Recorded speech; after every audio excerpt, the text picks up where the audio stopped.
Hello everyone, I am here on behalf of Proton Engineers. இன்னைக்கு வீடியோவில் நம்ம பார்க்க போகிறது PCB டிரைவ்ஸ் மாதிரி இருக்கிற எலக்ட்ரானிக் செக்ஷனை சர்வீஸ் பண்ணுறதுக்கு எந்த மாதிரியான டூல்ஸ் அண்ட் எக்யூப்மெண்ட்ஸ் தேவைப்படுங்கிறத பார்க்கலாம்.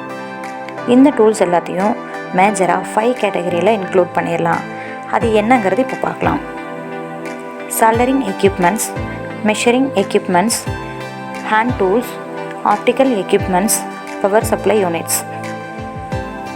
இதில் ஃபஸ்ட்டாக பார்த்தா PCBயில் வர ஃபால்ட்டி காம்பனன்ட்ஸை சால்டர் அண்ட் டீசால்டர் பண்ணுறதுக்கு மெயினாக தேவைப்படுற PCB holding station, temperature controlled soldering station, SMD rework station, hot air blower, desolder pump, solder wire, flux and desolder wick. நம்ம இப்போ பார்த்த சால்டரிங் எக்யூப்மெண்ட்ஸுக்கு முன்னாடி எந்த காம்பனன்ட்ஸ் ப்ராப்ளம்னு டெஸ்ட் பண்ணி அதோட வேல்யூஸை மெஷர் பண்ணுறதுக்கு oscilloscope, multimeter, capacitance meter, IC tester and programmer இதெல்லாம் யூஸ் பண்ணுறோம்.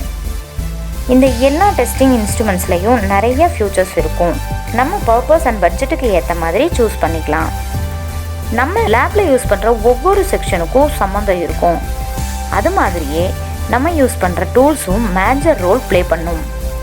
பிகாஸ் நம்மகிட்ட சால்டரிங் ஸ்டேஷனும் டெஸ்டிங் இன்ஸ்ட்ருமெண்ட்ஸும் இருந்தாலும் ப்ராப்பர் டூல்ஸ் இல்லாமல் அந்த ப்ராப்ளமேட்டிக் டிவைஸை ஓப்பன் பண்ணவே முடியாது.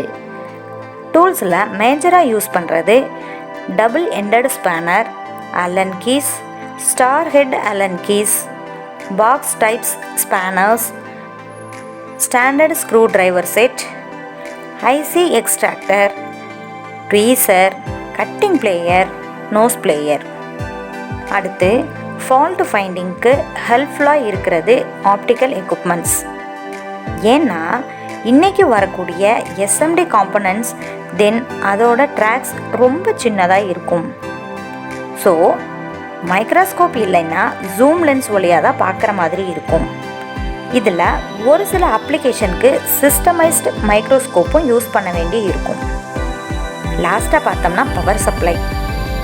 பவர் சப்ளையில் மேஜராக யூஸ் பண்ணுறது AC variable power supply, DC variable power supply and frequency generator.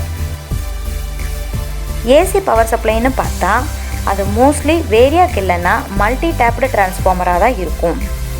DC பவர் சப்ளையில் மினிமம் 48 வோல்ட் வரைக்கும் அட்ஜஸ்ட் பண்ணிக்கிற மாதிரி டிஜிட்டல் பவர் சப்ளை இருக்கும்.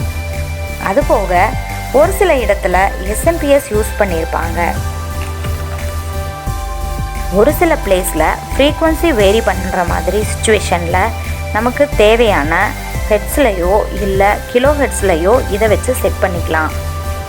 இதில் வேறு ஏதாவது இன்ஸ்ட்ருமெண்ட்ஸை பற்றி தெரிஞ்சுக்கணுன்னா கமெண்ட் பண்ணுங்கள், அதையும் கவர் பண்ணிடலாம். இதுபோல் யூஸ்ஃபுல்லான வீடியோவை பார்க்கணுன்னா சப்ஸ்கிரைப் பண்ணிக்கோங்க. இதுபோல் இன்னொரு யூஸ்ஃபுல்லான வீடியோவில் பார்க்கலாம்.